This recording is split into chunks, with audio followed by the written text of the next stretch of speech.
I'm in a New York state of mind. 726. This should be the campaign theme song for former Newark Mayor Cory Booker, who wants to a coronation. He really does. When is he in Newark? I don't, Or New Jersey. Yeah. For instance, I had assigned Frank Morano the task of finding Cory Booker since he was missing in action at one of the few debates that are going to lead up to this crazy special primary that Chris Christie has called for on August 13th, in which maybe 6 people will show up. But Congressman Holt, Congressman Pallone, Assembly Speaker Oliver showed up. But Cory Booker was missing in action. He wasn't at the Haskell, the running of the Haskell, the $1 million purse that Verrazano won. 35,000 people were there, mostly from Jersey. He wasn't there. A lot of politicals were there to do a meet and greet. Perfect location to be. And then I find out from Frank Morano that Cory Booker, in fact, was with Ivanka Trump at her penthouse along Park Avenue, raising $375,000, his biggest haul yet in fundraising. So that means he's got, $8 million in the bank. He's got a 40 percentage point lead in the latest poll in the primary of the 4 that's going to be on August 13th, in which nobody will show up. And I got to ask you, very di Kumbarachich, Steve Adubato, why doesn't he just announce that he's running for the mayoralty of New York City or the controller of New York City? Because Cory Booker is always in New York City. He's never in New Jersey, Steve. Never. Well, Curtis, always a pleasure to speak to you. I always feel the pressure to have the answer. You know you have most of the answers. Very good, very good. I'm ducking. Listen, Cory Booker has the lead. He's got the money. He's got the political bosses behind him because they know he's got the lead, they know he's got the money, and they want to be with a winner. Speaking of the Haskell, bottom line is he doesn't have to be in New Jersey because this isn't a real race. It is a race for name recognition. 11 people, by the way, are going to show up, not 6, Curtis. You are wrong. You're underestimating the enthusiasm of the New Jersey voters in this race. You totally underestimate us. And Cory Booker has of the 11, I think he has 7, and that is a simple majority. So he's going to become the Democratic nominee. He's going to run against Steve Lonigan, who is a perennial candidate, and I happen to like Steve personally, but he does not have a big enough base, a wide enough base, to get enough votes in the general election. And that's it. Cory Booker becomes United States Senator, the national figure he always wanted to be. He will be on the Sunday talk shows every other Sunday, and that's the way it goes, Curtis. There's a guy who can't put down his wireless. He's texting, he's tweeting. He's lives while he's tweeting. Right. And yet, I mean, what is it with people in New Jersey? They have such low self-esteem that for years, Lautenberg lived on the Upper West Side, Corzine, the Upper East Side. Booker is never there. He's voted one of the most prominent 100 New Yorkers and doesn't even reject it. No, that's not true. He's always here in New York City. He's never in New Jersey anymore. Well, Curtis, I have to tell you, for years, and you understand both states very well because you've spent a lot of time in both states, I've always felt like we've had some sort of inferiority complex. For years, people used to ask me when I traveled around the country, where are you from? I mean, I'm a Jersey guy, born and bred, as you know, Newark, New Jersey. I used to say, this is me, Jersey guy, right? I used to say, right outside of New York. That's me, until I realized how ridiculous it was, how embarrassing and pathetic it was. The bottom line is we do have, no matter what goes on the Jersey Housewives and who's indicted today or tomorrow, the bottom line is we still have an inferiority complex. We're not even embarrassed by the fact that so many of our high-profile politicians spend so much time and have residences on the Upper West or East Side, and Cory Booker loves Manhattan a lot. This particular truncated primary race, there are really 3 other good candidates. Congressman Holt, solid candidates. Congressman Pallone, Sheila Oliver. They're well-spoken. They have different positions on different issues. And here, Cory Booker, he fancies himself as a wonk, an intellect, Oxford. I love to sit down at these think tanks. And yet he's afraid to go up on a stage with these 4. There's only 2 weeks left. He says he's going to appear at 2 of the debates. What is he afraid of? He's 40 percentage points ahead. He's afraid of actually saying something that the Daily News and the New York Post, two New York papers, and then all the talk shows and all the blogs will take and then say, Cory Booker screwed up. He said something stupid. And why would you do that if you're leading by 30 points and no one knows who your opponents are? And that's basically it. So he's got the fourth quarter lead by 2.5 touchdowns. He's holding the ball. He's running the ball, and he's trying to run out the clock, Curtis. You've seen it a million times. It's not that imaginative.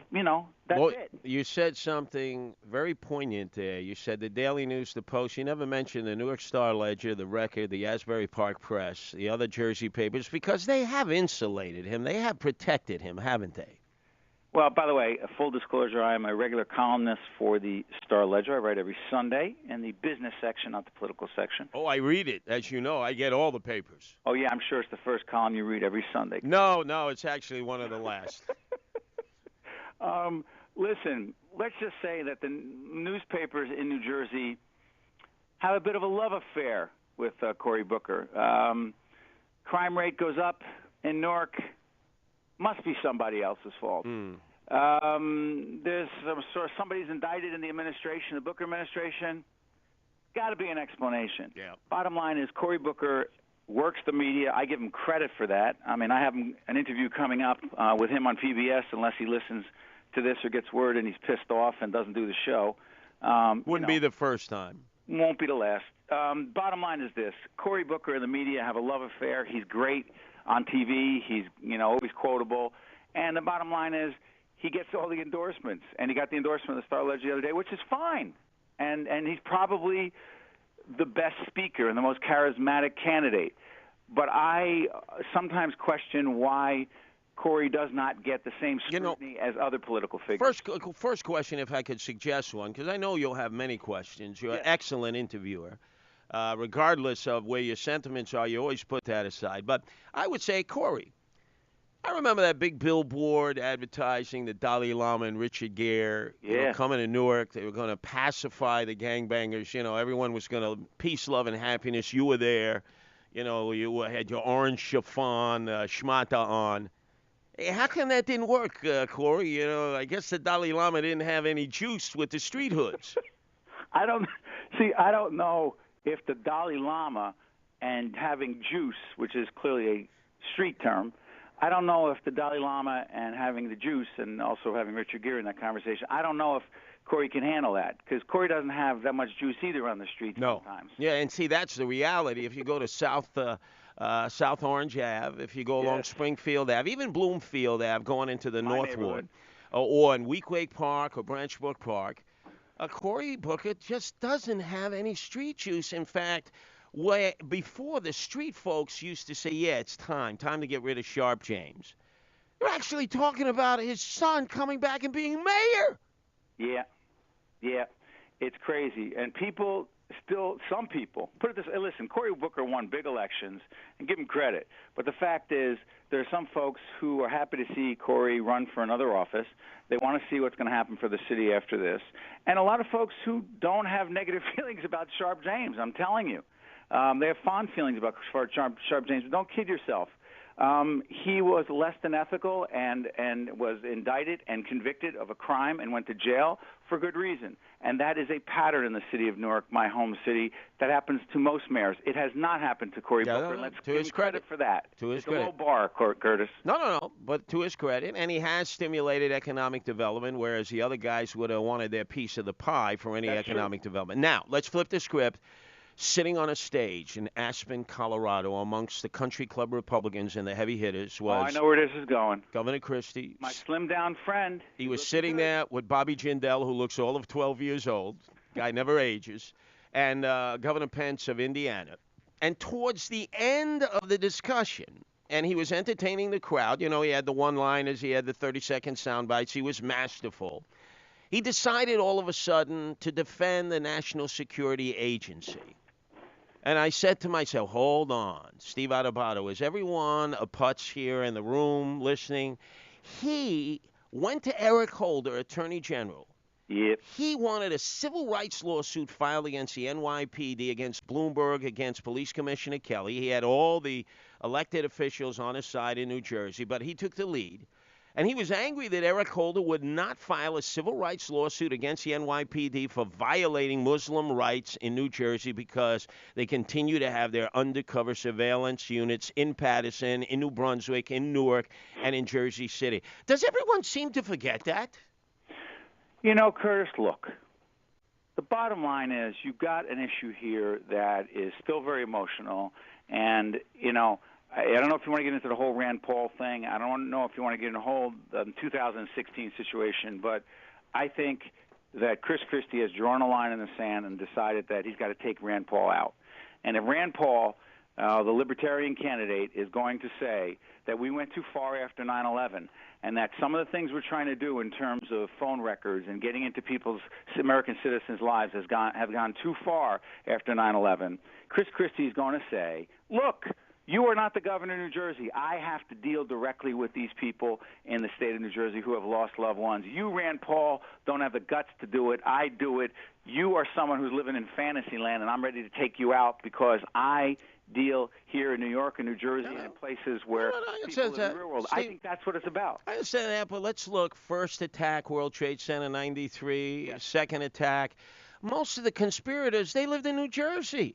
They planned their operation in New Jersey. You would think New Jersey would welcome the help. Poll after poll says New Jersey residents want NYPD surveillance in New Jersey, but Chris Christie says it's violating the civil rights of Muslim in its state. Your problem, Curtis, is you have too much history, too much knowledge.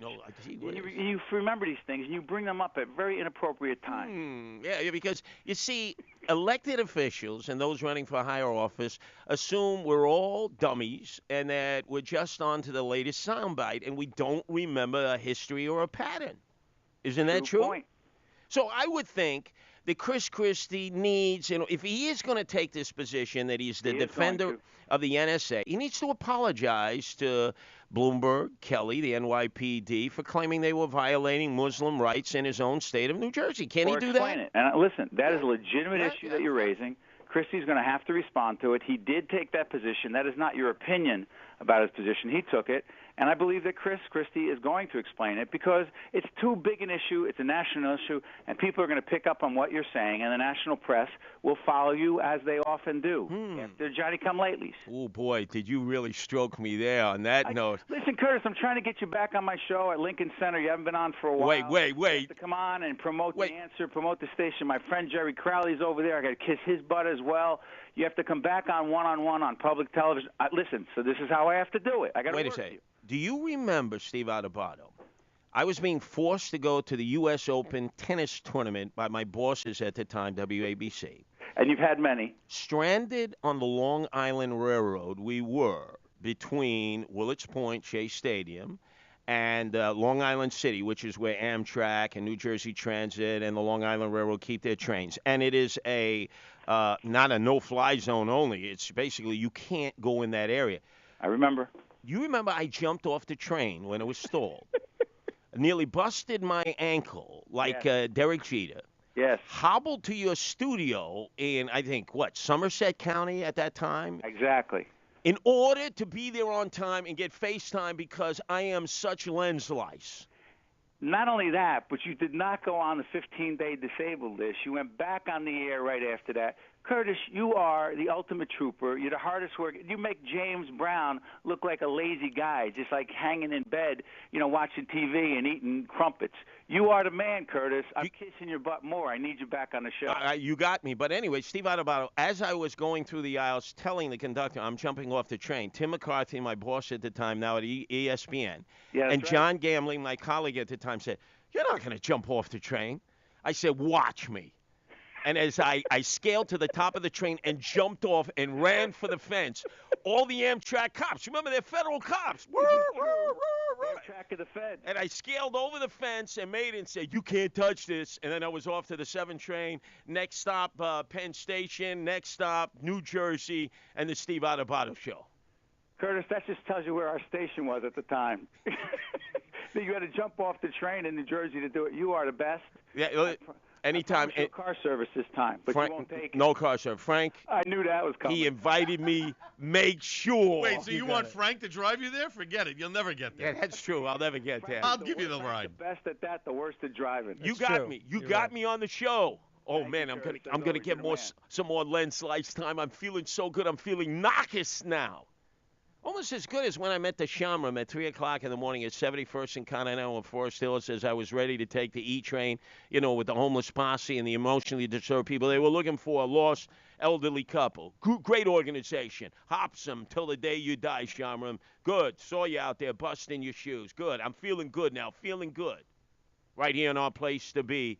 Man, I got stroked a little too much, though. So give me some live and local headlines here, Al Gattulo. News, opinion, passion. This is AM970.